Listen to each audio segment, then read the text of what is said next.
ഏവർക്കും സ്വാഗതം. ഇന്ന് ശബരിമല തന്ത്രിയായിരുന്ന രാജീവരരെ കണ്ഠരരെ അറസ്റ്റ് ചെയ്ത കാര്യത്തിലുള്ള എൻ്റെ വിയോജിപ്പ് പ്രൊട്ടസ്റ്റ് രേഖപ്പെടുത്തുക എന്നതാണ് പ്രധാന ലക്ഷ്യം. അദ്ദേഹത്തിനെതിരെ പല ആരോപണങ്ങളുണ്ട്. അതിൽ ശബരിമലയിലെ അയ്യപ്പൻ്റെ സ്വത്ത് മോഷ്ടിച്ചുകൊണ്ട് പോകുന്ന ഗൂഢാലോചനയിൽ പങ്കെടുത്തു, മൗന അനുവാദം നൽകി, അനധികൃതമായ സ്വത്ത് സമ്പാദിച്ചു ഇത്യാദി കാര്യങ്ങളാണ്. പക്ഷെ ഇങ്ങനെ അദ്ദേഹത്തിനെതിരെ ആരോപണങ്ങൾ ഉയർത്തുന്ന ആളുകൾ മനസ്സിലാക്കേണ്ട ഒരു കാര്യമുണ്ട്, ഒരു നഗ്ന സത്യമുണ്ട്, ഒരു അടിസ്ഥാന പ്രമാണമുണ്ട്. മതമേഖലയിൽ ആളുകൾ കാലുകുത്തുന്നത് ദൈവത്തെ സൂചിപ്പിക്കാനോ ആളുകളെ നന്നാക്കാനോ സത്യത്തിന് സാക്ഷികളാകാനോ കളങ്കമറ്റ ജീവിതം നയിക്കാനോ ഒന്നുമല്ല. അവര് വരുന്നത് ഏത് മതത്തിലാണെങ്കിലും അവർ വരുന്നത് പണക്കൊതി കൊണ്ട് മാത്രമാണ്. മതത്തിൽ നിന്ന് പണക്കൊതി മാറ്റി നിർത്തിയാൽ പിന്നെ ബാക്കി ഒന്നും ഉണ്ടാകുകയില്ല. സത്യമായി ഞാൻ നിങ്ങളോട് പറയുന്നു. ഇത് രണ്ട് സൈഡിൽ കൂടെ നോക്കിയാൽ നിങ്ങൾക്ക് വ്യക്തമായി കാണാൻ കഴിയും. എന്ന് പറഞ്ഞാൽ രണ്ട് സൈഡ് എന്ന് പറഞ്ഞാൽ, ഒന്ന് ഭക്തജനം, രണ്ട് ഭക്തജനങ്ങളെ സുന്ദരമായിട്ട് കളിപ്പിച്ച് പണ്ട് വീർപ്പിച്ചുകൊണ്ടിരിക്കുന്ന പുരോഹിത വർഗം. ഇത് രണ്ടും എല്ലാ മതങ്ങളിലും ഉണ്ടല്ലോ. ഈ ഭക്തജനം എന്തിനാണ് പ്രത്യേക ശക്തിയുണ്ട് എന്ന പൊട്ടത്തരം നടമാടുന്ന സ്ഥലങ്ങളിൽ പോയി ദൈവത്തെ പ്രസാദിപ്പിക്കാനായി തത്രപ്പെടുന്നത്? ദൈവത്തോടുള്ള സ്നേഹം കൊണ്ടൊന്നുമല്ല. അവിടെ പോയാൽ എന്തെങ്കിലും കിട്ടും, പ്രത്യേകമായ അനുഗ്രഹം കിട്ടും. ഇപ്പൊ കേരളത്തിൽ തന്നെ ഏകദേശം 200ഓളം അയ്യപ്പ ക്ഷേത്രങ്ങളുണ്ട്. പക്ഷെ അവിടെ ഒന്നും പോയാൽ പോരാ, ശബരിമല തന്നെ ചെല്ലണം. അവിടെ ചെന്നാൽ അതിൻ്റെ പ്രത്യേകതയുണ്ട്. അവിടെ ഇരിക്കുന്ന അയ്യപ്പന് പ്രത്യേകമായ വീര്യമുണ്ട്, പ്രത്യേക അനുഗ്രഹം നൽകാൻ കഴിയും. അതുകൊണ്ട് എനിക്ക് നല്ല ലാഭമുണ്ടാകും. ഭക്തി എന്ന് പറഞ്ഞാൽ കൊതി എന്നാണ് അതിൻ്റെ അർത്ഥമെന്ന് കേൾക്കാൻ ചെവിയുള്ളവൻ കേൾക്കട്ടെ, മനസ്സിലാക്കാൻ ബുദ്ധിയുള്ളവൻ ഗ്രഹിക്കട്ടെ. അല്ല ഞാൻ എന്ത് പറയാനാണ്? ഇതൊരു മതത്തിൽ മാത്രമല്ല, എല്ലാ മതത്തിലും ഇത് തന്നെയാണ്. എവിടെയൊക്കെ അന്ധവിശ്വാസമുണ്ടോ അവിടെയെല്ലാം മനുഷ്യന്റെ അത്യാർത്തിയും പണക്കൊതിയും മാത്രമാണ് പ്രവർത്തിക്കുന്നത്. മനുഷ്യൻ സത്യത്തെ അന്വേഷിച്ച് ഒരു ചുവട് മുൻപോട്ട് വെച്ചാൽ അതിൻ്റെ അർത്ഥം അത്യാഗ്രഹമെന്നും പണക്കൊതിയെന്നും മാത്രമാണ്. സത്യത്തിന്റെ വഴിയെ പോയാൽ ആർക്കും ഒരു നേട്ടവും ഭൗതികമായ നേട്ടവും പ്രത്യേകിച്ച് കൊള്ളലാഭം ഉണ്ടാക്കാൻ സാധിക്കുകയില്ല എന്നറിയാൻ വയ്യാത്ത ആരും ഈ കേരളമാണില്ല. അതുകൊണ്ട് മനുഷ്യന് ഇപ്രകാരമുള്ള താല്പര്യങ്ങൾ ഉണ്ടെങ്കിൽ അവൻ സ്വീകരിക്കുന്ന വഴി അസത്യത്തിൻ്റെയും അന്ധവിശ്വാസത്തിൻ്റെയും വഴി മാത്രമായിരിക്കും. അതുകൊണ്ടാണ് എല്ലാ മതങ്ങളും സ്ഥാപിക്കപ്പെട്ടിരിക്കുന്ന അന്ധവിശ്വാസത്തിലും അസത്യത്തിലുമാണ് എന്ന ചരിത്ര സത്യം നമ്മുടെ മുമ്പിൽ നിൽക്കുന്നത്. പക്ഷേ അതിന് അനേകായിരം തെളിവുകൾ ലഭിച്ചാലും മനുഷ്യർ അതിൽ വിശ്വസിക്കാത്തതിൻ്റെ കാര്യം, അന്ധവിശ്വാസം ഉപേക്ഷിച്ചു കഴിഞ്ഞാൽ പിന്നെ അവരെ സംബന്ധിച്ചിടത്തോളം ബാക്കി ഒന്നും അവശേഷിക്കുന്നില്ല എന്നതുകൊണ്ടാണ്. അതുകൊണ്ടാണ് വിശ്വവിഖ്യാത ചിന്തകനായിരുന്ന ആർതർ ഷോപ്പനോവർ, അദ്ദേഹത്തിൻ്റെ വളരെ കൗതുകമേറിയ കൃതിയാണ് റിലിജിയൻ എ ഡയലോഗ് എന്ന പുസ്തകത്തിൽ പറയുന്നത്, മനുഷ്യന് വിശ്വാസമില്ലെങ്കിലും ജീവിക്കാം, പക്ഷെ അന്ധവിശ്വാസമില്ലെങ്കിൽ അവന് നിലനിൽപ്പ് പോലുമില്ല എന്നാണ് അദ്ദേഹം പറയുന്നത്. മനുഷ്യൻ യഥാർത്ഥത്തിൽ ആശ്രയിക്കുന്നത് വിശ്വാസത്തിലല്ല, അന്ധവിശ്വാസത്തിൽ മാത്രമാണ്. മനുഷ്യന്റെ സ്വാഭാവികമായ താല്പര്യം വിശ്വാസത്തോടല്ല, അന്ധവിശ്വാസത്തോടാണ്. മനുഷ്യൻ അടുപ്പം ദൈവത്തോടല്ല, മാമനോടാണ് എന്ന് യേശു വ്യക്തമായി പറഞ്ഞിട്ടുണ്ട്. ഇത് എപ്രകാരം പറഞ്ഞാലും 1000 തവണ അവതരിപ്പിച്ചാലും ആളുകൾ അത് സ്വീകരിക്കില്ല. കാരണം അവർക്ക് താല്പര്യം ഈ ഒരു വഴിയാണ്. അതുകൊണ്ട് ഏത് പൊട്ടത്തരം പറഞ്ഞാലും അവർ പോലെ സന്തോഷത്തോടെ നന്ദിയോടെ സ്വീകരിക്കും. ഉദാഹരണമായിട്ട് താഴമൺ കുടുംബം പരശുരാമിൽ നിന്ന്, മറ്റാരിൽ നിന്നുമല്ല, സാക്ഷാൽ പരശുരാമിൽ നിന്ന് ലൈസൻസ് കിട്ടിയവരാണെന്ന് പറഞ്ഞാൽ അതുപോലെ വിശ്വസിക്കും. അതിനുശേഷം ഇതിലെ അംഗങ്ങൾ എന്തെല്ലാം കാട്ടത്തരം കാണിച്ചാലും അധർമ്മം കാണിച്ചാലും ഇതെല്ലാം വഴിയെ സഞ്ചരിച്ചാലും ആരും ചോദിക്കരുത്. കാരണം അവിടെ കയ്യിൽ പരശുരാമൻ സ്വന്തം കയ്യൊപ്പിൽ സിഗ്നേച്ചർ അടിച്ച് സീലടിച്ച് വെച്ചു കൊടുത്ത ഒരു ലൈസൻസ് ഉണ്ട്. അവരെ ചോദ്യം ചെയ്യാൻ സാധ്യമല്ല. ഇത് ശബരിമലയുടെ മാത്രം പ്രശ്നമല്ല, മതത്തിന്റെ പ്രധാനപ്പെട്ട പ്രശ്നമാണ്. അപ്പോൾ ക്രിസ്ത്യാനികളുടെ ഇടയിൽ പത്രോസിന് യേശു ലൈസൻസ് കൊടുത്തു എന്ന് പറയും. പത്രോസ്, നീ പാറയാകുന്നു, ഈ പാറമേൽ ഞാൻ എൻ്റെ സഭയെ പണിയും, പാതാള ഗോപുരങ്ങൾ അതിനെ ജയിക്കയില്ല അല്ലെങ്കിൽ കീഴടക്കയില്ല. അതേസമയം പറയും സഭയുടെ അടിസ്ഥാനം ക്രിസ്തുവാണ് എന്ന് പറയും. ഇത് രണ്ടും ഒരേ സമയത്ത് പറയും. ഇത് പൊരുത്തക്കേടുണ്ട് എന്ന് ആരും തന്നെ തിരിച്ചറിയുകയല്ല. പൊരുത്തക്കേടുണ്ടെന്ന് പറഞ്ഞാൽ തല്ലാൻ വരും. കാരണം അന്ധവിശ്വാസമില്ലെങ്കിൽ മനുഷ്യന് മതമേഖലയിൽ പിടിച്ചു നിൽക്കാൻ സാധ്യമല്ല.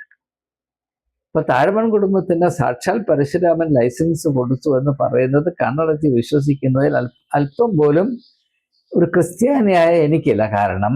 കാരണം ഒരു മെത്രാനോ കത്തനാരോ ഒരു ഉണങ്ങിയ റൊട്ടിയെടുത്ത് അത് മുറിച്ച കഷ്ണങ്ങളാക്കി ഇത് യേശുവിൻ്റെ ശരീരമാണ്, അപ്പം തരം താഴ്ന്ന മുന്തിരിച്ചാറെടുത്ത് ഇത് യേശുവിൻ്റെ രക്തമാണെന്ന് പറഞ്ഞാൽ അത് കണ്ണുപടച്ച് വിശ്വസിച്ച് ഭയഭക്തിയോട് വിളിക്കുന്ന ക്രിസ്ത്യാനി, ആ കൂട്ടത്തിൽപ്പെട്ട ആൾ ഞാനാണ്, പെട്ട ആളാണ് ഞാൻ. അത് വിശ്വസിക്കാമെങ്കിൽ താഴമൺ കുടുംബത്തിന് പരശുരാമനിൽ നിന്ന് ലൈസൻസ് കിട്ടിയെന്ന് വിശ്വസിക്കാൻ ഒരു പ്രയാസവുമില്ല. അപ്പൊ അതുകൊണ്ട് യേശുവിൻ്റെ വ്യക്തിത്വത്തിൻ്റെ മാഹാത്മ്യത്തെ ചിത്രീകരിക്കുന്ന അന്ത്യ അത്താഴത്തിന് അർത്ഥമില്ല എന്നല്ല ഞാനീ പറയുന്നത്. അതിൻ്റെ പേരിൽ സഭകൾ നടത്തുന്ന ഈ അഭിനയമില്ലേ, അത് വെറും അന്ധവിശ്വാസമാണെന്നാണ് ഞാനീ പറയുന്നത്. പറയുമ്പോൾ ക്രിസ്ത്യാനികൾ മുഴുവൻ എന്നെ ക്രൂശിക്കാൻ വരും. പക്ഷെ സത്യം ഇതാണ്, സഭകൾ നടത്തുന്ന ഈ ദിവ്യബലി അല്ലെങ്കിൽ കുർബാന അല്ലെങ്കിൽ അന്ത്യ അത്താഴം അല്ലെങ്കിൽ വിശുദ്ധ സംസർഗം, ഇത് വെറും അന്ധവിശ്വാസമാണ്.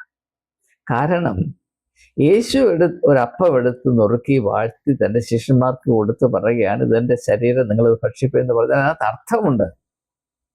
അത് അന്ധവിശ്വാസമല്ല, അതിനകത്ത് അർത്ഥമുണ്ട്. കാരണം അവൻ്റെ വ്യക്തിത്വം അപ്രകാരമായതുകൊണ്ടാണ്. അപ്രകാരമുള്ള വ്യക്തിത്വമുള്ളൊരു വ്യക്തി ഒരു ഉണക്ക അപ്പക്കഷ്ണം എടുത്ത് പറഞ്ഞാൽ അത് ഇതെൻ്റെ ശരീരമാണെന്ന് പറഞ്ഞാൽ ആ അപ്പക്കഷ്ണത്തിന് ജീവൻ വെക്കുമെന്ന് ഞാൻ വിശ്വസിക്കുന്നു. കാരണം മനുഷ്യ വ്യക്തിത്വത്തിൻ്റെ ഗാംഭീര്യം എത്ര അത്ഭുതാവഹമാണ് എന്ന് തിരിച്ചറിയുന്ന വ്യക്തിയാണ് ഞാൻ. അതുകൊണ്ട് ഏത് അത്ഭുതവും സംഭവിക്കുമെന്ന് ഞാൻ വിശ്വസിക്കുന്നു. എന്നാൽ ഒരു പോത്തിനെ പോലെയുള്ളൊരു മനുഷ്യൻ ഒരപ്പക്കഷ്ണം ഇങ്ങനെ എടുത്തിട്ട് ഇതെൻ്റെ ശരീരം നിങ്ങൾ തിന്നോ എന്ന് പറഞ്ഞാൽ അത് യേശുവിൻ്റെ ശരീരമാകുമെന്ന് പറഞ്ഞാൽ അതിൻ്റെ പേര് ഭ്രാന്തെന്നാണ്. അതിൻ്റെ പേര് ഭ്രാന്ത് പിടിച്ച അന്ധവിശ്വാസമെന്നാണ്. പക്ഷേ ആ അന്ധവിശ്വാസം മാറ്റി കഴിഞ്ഞാൽ സഭ സീറോ ആകും എന്ന് മാത്രമല്ല അന്ന് സഭയുടെ വരുമാനം ഒന്നിക്കും. ഇത് മുഴുവനും വരുമാനത്തിൽ മാത്രം ഒതുങ്ങി നിൽക്കുന്നതാണ് എന്ന് മനസ്സിലാക്കി. അതുകൊണ്ടാണ് ഞാൻ പറയുന്നത്, ദയവായി നിങ്ങൾ രാജീവരെ ഇങ്ങനെ വിഷമിപ്പിക്കരുത്. അദ്ദേഹം ഒരു മത ഉദ്യോഗസ്ഥൻ എന്ന നിലയിൽ ചെയ്യേണ്ട കാര്യങ്ങൾ ചെയ്തു. പണക്കൊതി കൊണ്ടാണ് ഈ മേഖലയിൽ വന്നത് എന്നതുകൊണ്ട് കള്ളം പറയുകയും മോഷ്ടിക്കുകയും മോഷണത്തിന് കൂട്ടുനിൽക്കുകയും അതിനാവശ്യമായ ഗൂഢാലോചനയിൽ പങ്കെടുക്കുകയും ഒക്കെ ചെയ്തു. അതിന് അദ്ദേഹത്തെ കുറ്റം പറയാൻ നിങ്ങൾ ആരാണ്, ഞാൻ ആരാണ്? പിന്നെ ഈ ED VD എന്നൊക്കെ പറയുന്ന ആളുകൾ മനസ്സിലാക്കണം, കള്ളപ്പണം ഉണ്ടാക്കുക എന്നതാണ് എല്ലാ മതങ്ങളുടെയും പ്രധാനപ്പെട്ട പ്രവർത്തന സ്വഭാവം തന്നെ. എനിക്ക് മറ്റുള്ള മതങ്ങളെ അറിയില്ല, എനിക്ക് എൻ്റെ മതത്തെ അറിയാം, സഭകളെ അറിയാം. സത്യം സത്യമായി ഞാൻ നിങ്ങളോട് പറയുന്നു. ഇത് ഞാൻ പണ്ട് ഒരു ചാനൽ ചർച്ചയിൽ പങ്കെടുത്ത് വിളിച്ചു പറഞ്ഞതാണ്. സത്യസന്ധമായി വസ്തുതാപരമായി ഈ കേരളത്തിലെ മെത്രാന്മാരെ അന്വേഷണ വിധേയമാക്കിയാൽ അവരിൽ 90% അഴിക്കുള്ളിലായിപ്പോകും. കാരണം ഇവരെല്ലാം കള്ളപ്പണം ജനിപ്പിക്കുന്നവരാണ്, കള്ളപ്പണം കൈകാര്യം ചെയ്യുന്നവരാണ്. ഈ കള്ളപ്പണത്തിനുള്ള മാർഗമില്ല, കോടികൾ കൊയ്യാൻ അവസരമില്ല, സാധാരണക്കാരെ പോലെ ജീവിക്കണം എന്ന ഒരവസ്ഥയാണെങ്കിൽ ഒരുത്തൻ പോലും ഒരു മിളോപ്പാകാൻ, ഒരു ബിഷപ്പാകാൻ മുന്നോട്ട് വരികയില്ല. ബിഷപ്പിന്റെ കസേരയ്ക്ക് വേണ്ടി ഇത്രമാത്രം കൊതിക്കുകയും തമ്മിലടിക്കുകയും മത്സരിക്കുകയും ഒക്കെ ചെയ്യുന്നതിൻ്റെ ഏക കാരണം, അത് ഈ താഴമൺ കുടുംബം പറയുന്നത് പോലെ ഞങ്ങൾക്ക് പരശുരാമനിൽ നിന്ന് ലൈസൻസ് ഉണ്ട്, എന്തും ചെയ്യാൻ, മോഷ്ടിക്കാനും കക്കാനും കള്ളം പറയാനും അന്ധവിശ്വാസം പ്രചരിപ്പിക്കാനും ഒക്കെ ഞങ്ങൾക്ക് ലൈസൻസ് കിട്ടിയിട്ടുണ്ട് എന്ന് പറയുന്നത് പോലെയാണ് മെത്രാന്മാർക്ക് വലിയ ലൈസൻസ്. അത് സാക്ഷാൽ യേശുക്രിസ്തുവിൽ നിന്ന് ലൈസൻസ് പ്രാപിച്ചുകൊണ്ടാണ് ഈ കൊള്ളകൾ അവർ നടത്തുന്നത്. അതുകൊണ്ട് ആരും ചോദിച്ചുകൂടാ, ചോദിക്കുന്നവൻ ശവിക്കപ്പെട്ടവനാകും എന്ന ഒരു അവസ്ഥയാണ്. അതുകൊണ്ടാണ് കേരളത്തിലെ ഒട്ടുമുക്കാലും ബിഷപ്പന്മാർ മുട്ടടിക്കുകയും ഉടുത്തിരിക്കുന്ന വിശുദ്ധ വസ്ത്രത്തിൽ പലപ്പോഴും ഒക്കെ അറിയാതെ മൂത്രിക്കുകയും ചെയ്യുന്നത് എന്ന് സാധാരണ ജനം മനസ്സിലാക്കണം. ഇപ്പോൾ തന്നെ കഴിഞ്ഞ ദിവസം ഞാൻ എറണാകുളം അങ്കമാലി ഡയസിസ് സീറോ മലബാർ സഭയുടെ ആ ഡയസിസിൽ നടക്കുന്ന പരിശുദ്ധ കുസ്തികളെ പറ്റി ഒരു വീഡിയോ ചെയ്തതാണ്. മനഃപൂർവ്വം ജനങ്ങളെ ഇങ്ങനെ അങ്ങോട്ടും ഇങ്ങോട്ടും തല്ലിപ്പിരിച്ച് അവരെ വഴിയാധാരമാക്കുന്നതിൻ്റെ പ്രധാനപ്പെട്ട കാര്യം ഈ സഭയ്ക്കുള്ളിൽ നടക്കുന്ന അധികാര വടംവലിയാണ്. 2 അധികാര കേന്ദ്രങ്ങൾ തമ്മിലുള്ള വടംവലിയുടെ നിയന്ത്രണത്തിന് വേണ്ടിയുള്ള ദ്വന്ദ്വ യുദ്ധത്തിൻ്റെ ഇരകളാണ് ഈ മൊണ്ണവിശ്വാസികൾ. അത് അവർക്കറിയില്ല. ആരെങ്കിലും പറഞ്ഞു കൊടുത്താൽ അവർ മൂളയിൽ കയറുകയില്ല. അവരെ ഇട്ട് ഈ മെത്രാന്മാർ കുരങ്ങ് കളിപ്പിക്കുകയാണ്, അവരെ നശിപ്പിക്കുകയാണ്, അവരുടെ തലമുറകളെ നശിപ്പിക്കുകയാണ്. ഇത് മനസ്സിലാക്കാനുള്ള ധൈര്യം ആളുകൾക്ക് ഒരു വിധത്തിലും ധൈര്യം ഉണ്ടാകുകയില്ല എന്നത് ഒരു പ്രത്യേകതയാണ്. ഇത് നാം മനസ്സിലാക്കണം. കാരണം ചെറുപ്പം മുതലേ ചിന്താശക്തി പിറക്കുന്നതിന് മുൻപേ അന്ധവിശ്വാസം മനുഷ്യന്റെ ഉള്ളിൽ സ്ഥാപിച്ച് അവനെ മാനസികമായി അടിമയാക്കി കഴിഞ്ഞാൽ രാജീവനാന്തം അവൻ അങ്ങനെ ഇരുന്നു കൊള്ളും. ഈ ഒരു ക്രമീകരണത്തിലാണ് എല്ലാ മതങ്ങളും ഇങ്ങനെ പിടിച്ചു നിൽക്കുന്നത്. പിറവിയിലെ ഈ അന്ധവിശ്വാസത്തിന്റെ അന്ധകാരം ഉള്ളിൽ കുത്തി നിറച്ചില്ലായിരുന്നുവെങ്കിൽ, സത്യമായി ഞാൻ നിങ്ങളോട് പറയുന്നു, മനുഷ്യൻ മതങ്ങളെ വിട്ട് ദൈവത്തെ അന്വേഷിക്കുമായിരുന്നു. സത്യത്തിൻ്റെയും സ്നേഹത്തിൻ്റെയും നീതിയുടെയും കരുണയുടെയും പുറവിടമായ മനുഷ്യ മാഹാത്മ്യത്തിൻ്റെ രഹസ്യം അടങ്ങിയിരിക്കുന്ന ദൈവത്തിലേക്ക് മനുഷ്യർ തിരിയുമായിരുന്നു. ഈ ലോകം സ്വർഗമാകുമായിരുന്നു, ഇവിടെ സമാധാനവും നീതിയും പുലരുമായിരുന്നു എന്നത് തിരിച്ചറിയേണ്ട ഒരു വലിയ സത്യമാണ്. അതുകൊണ്ടാണ് ഇങ്ങനെയുള്ള സംഭവങ്ങൾ നടക്കുമ്പോഴെങ്കിലും യാഥാർത്ഥ്യങ്ങൾ തിരിച്ചറിയുവാൻ ജനം കൂട്ടാക്കണമെന്ന് ഏവരോടും വളരെ വിനീതമായി അപേക്ഷിക്കുകയല്ലാതെ മറ്റൊന്നും ചെയ്യാൻ ഈ ഉള്ളവന് കഴിവില്ലല്ലോ. അതുകൊണ്ട് മനസ്സിലാക്കുക, രാജീവ് കണ്ഠരർ എന്ന് പറയുന്നത് ഒരു മത കുറ്റവാളിയല്ല, മതത്തിൻ്റെ ഏറ്റവും തനിമയാർന്ന, ഏറ്റവും ആധികാരികമായ ഒരു പ്രതിനിധിയാണ് അദ്ദേഹം. മതത്തിൽ പുരോഹിത വർഗം എപ്രകാരമാണ് കടന്നു വരുന്നത്, ആധിപത്യം കൈക്കലാക്കുന്നത്, നിലനിൽക്കുന്നത്, ഏതു വിധത്തിലാണ് ജനങ്ങളെ തെറ്റിദ്ധരിപ്പിക്കുന്നത്, അവരെ അന്ധവിശ്വാസത്തിൻ്റെ അടിമകളാക്കുന്നത്, എന്തുകൊണ്ടാണ് അവരെ അടിമകളാക്കുന്നത്, അങ്ങനെ അടിമകളാക്കിയാൽ അവർക്ക് എന്ത് പ്രയോജനം, ഇതൊക്കെ മനസ്സിലാക്കണമെങ്കിൽ നിങ്ങൾ അദ്ദേഹത്തെ നോക്കിയാൽ മതി. അദ്ദേഹത്തെ നോക്കേണ്ട കാര്യമില്ല, ക്രിസ്ത്യാനികളുടെ ബിഷപ്പന്മാരെ നോക്കിയാൽ മതി. ശബരിമലയിലൊക്കെ മേൽശാന്തികൾക്കൊക്കെ ശബരിമല സീസണിൽ പറഞ്ഞു കേട്ടതനുസരിച്ച് ഒരു ദിവസം 5 ലക്ഷം രൂപയുടെ ഒക്കെ വരുമാനം ഉണ്ടാകും. പക്ഷേ അതിന് യാതൊരു വിധത്തിലുള്ള കണക്കുമൊന്നുമില്ല. അവരാരും ഇൻകം ടാക്സ് കൊടുക്കുന്നവരുമല്ല, അവർക്ക് അതിൻ്റെ ആവശ്യവുമില്ല. കാരണം കള്ളപ്പണം ഉണ്ടാക്കുക, പെരുക്കുക എന്നത് മതത്തിൻ്റെ ഒരു പ്രത്യേകമായ അവകാശമാണ്. ബ്ലാക്ക് മണി അല്ലെങ്കിൽ കള്ളപ്പണം പെരുപ്പിക്കാത്ത ഒരു മതവും കേരളത്തിലില്ല. എൻ്റെ മതം ഉൾപ്പെടുത്തിയാണ് പറയുന്നത്, ക്രിസ്തു മതം ഉൾപ്പെടുത്തിയാണ് പറയുന്നത്. കേരളത്തിൽ, ഞാൻ വീണ്ടും പറയുന്നു, കേരളത്തിലെ മെത്രാന്മാരെ യഥാർത്ഥത്തിൽ അന്വേഷണ വിധേയമാക്കിയാൽ ശതകോടികൾ വെളിയിൽ വരും, ശതകോടികൾ. എന്നാലും മണ്ണവിശ്വാസിയുടെ കണ്ണ് തുറക്കത്തിൽ, അത് മറ്റൊരു കാര്യമാണ്. പക്ഷേ സത്യം മറ്റുള്ളവർക്കെങ്കിലും ഗ്രഹിക്കാനിടയാകും. ഞാനതൊക്കെ ഉള്ളിൽ നിന്ന് കണ്ട വ്യക്തിയാണ്, ഇതിൻ്റെ കെടുതി നന്നെ അനുഭവിച്ച വ്യക്തിയാണ്. സത്യസന്ധമായി ജോലി ചെയ്യാൻ സഭയുടെ കീഴിലുള്ള ഒരു സ്ഥാപനത്തിലും ഒരു വ്യക്തിക്കും സാധ്യമല്ല. ഞാനത് 9 വർഷം സഹിച്ച വ്യക്തിയാണ്.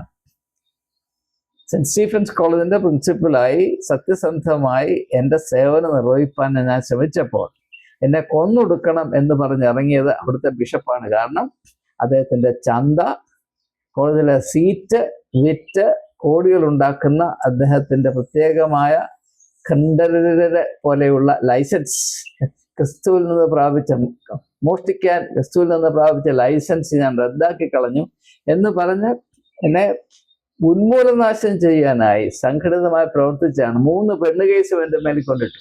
അതിപ്പോഴും ആളുകൾ ഇവിടെ പറയുന്നുണ്ട്, ഞാൻ പെണ്ണ് കേസിൽ പെട്ടു.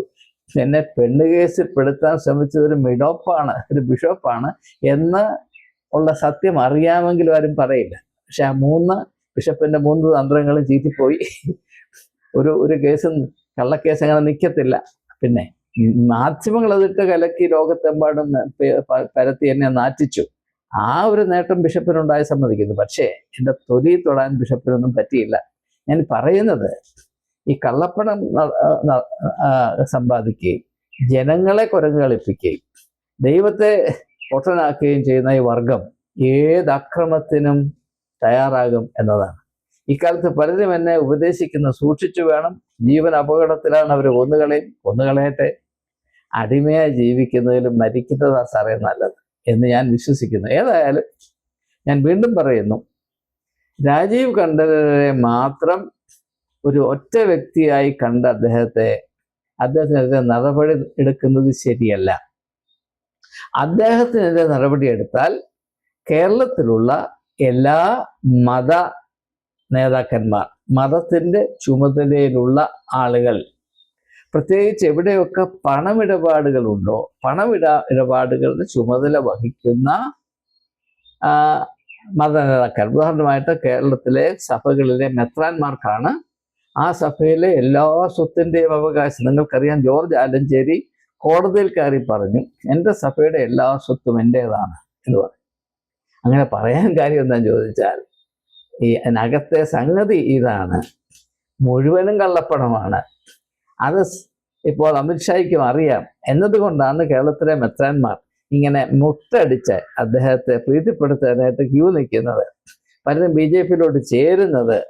ഓർത്തഡോക്സ് സഭയിലെ ഒരു കത്തനാര് അദ്ദേഹത്തിൻ്റെ ബിഷപ്പിൻ്റെ അനുവാദത്തോടും ആശീർവാദത്തോടും കൂടി BJP-യിൽ ചേർന്നു, അങ്ങനെ വിലസുന്നുണ്ട്.